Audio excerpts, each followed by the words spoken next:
Hello friends, welcome back to my channel. कैसे हैं आप सब? होप आप सब अच्छे होंगे। जैसा कि आप सबको पता ही हमारी कॉस्ट अकाउंटिंग की सीरीज़ चल रही है, जिसमें आज हम अपना नेक्स्ट टॉपिक पढ़ेंगे, डिसएडवांटेजेस ऑफ डिसेंट्रलाइज परचेजिंग। यहाँ पे फ्रेंड्स सेंट्रलाइज लिखा हुआ है, तो इसको आप लोग डिसेंट्रलाइज कर लीजिएगा, ठीक है। हम लोग डिसेंट्रलाइज परचेजिंग के डिसएडवांटेजेस के बारे में पढ़ेंगे। तो आइए हम लोग स्टार्ट करते हैं। A decentralise purchasing system generally refuses because of the following disadvantage of it. जैसा कि इसके पहले पार्ट में हम लोग पढ़ चुके थे इसके एडवांटेजेस के बारे में। उसको बहुत सारी कंपनी क्यों अडॉप्ट करती है? क्योंकि उसके कुछ एडवांटेजेस होते हैं, कुछ फीचर्स होते हैं, लेकिन साथ ही साथ उसके कुछ ड्रॉबैक्स भी होते हैं, जिसकी वजह से बहुत सारी कंपनियां इसको अडॉप्ट नहीं करती हैं, इसको यूज़ करने से मना करती हैं। जैसा कि पहला है, organization loses the benefit of a bulk purchase. जो भी ऑर्गेनाइजेशन होता है उसके पास से यह हक छिना जाता है कि वो सामानों को बल्क में परचेज करे। Poor layout of space, more finance requires. इसमें क्या होती है, पैसे की बहुत ज़्यादा ज़रूरत होती है। क्यों? क्योंकि अलग अलग डिपार्टमेंट अपने हिसाब से चीज़ों को परचेस करते हैं, तो उसके लिए पैसे की क्या होती है, ज़्यादा नीड होती है।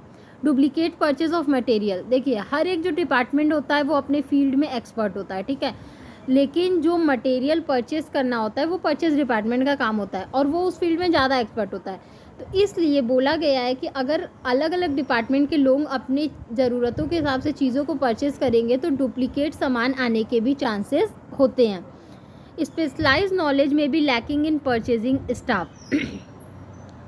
There is a chance of over and under purchasing materials. ठीक है, हो सकता है कि कभी कभी मटेरियल्स ज़्यादा खरीदा जाए, कभी कभी मटेरियल्स कम खरीदा जाए।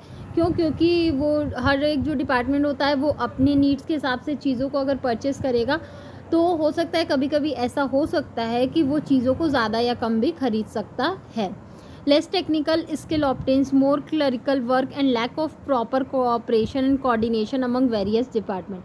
बोला जा रहा है कि हर एक जो डिपार्टमेंट में है वहाँ पे कोऑपरेशन कोऑर्डिनेशन की कमी बहुत ज़्यादा हो जाएगी। क्यों? क्योंकि जब हर एक डिपार्टमेंट को ये छूट मिली रहेगी कि आप अपने हिसाब से चीज़ों को परचेज़ कर सकते हैं, जब आपको जिस चीज़ की ज़रूरत पड़ेगी उस चीज़ को उतनी क्वांटिटी में परचेज़ कर सकते हैं, तो हर एक जो डिपार्टमेंट है उसका एक दूसरे के साथ कोऑर्डिनेशन क्या होगा, अच्छा नहीं होगा, और कोऑर्डिनेशन की बहुत ज़्यादा कमी हो जाएगी अलग अलग डिपार्टमेंट्स में। तो बेसिकली हमारे कुछ डिसएडवांटेज थे, जिसकी वजह से बहुत सारी कंपनियां क्या करती हैं, रिफ्यूज़ कर देती हैं इस मेथड को अपनाने से।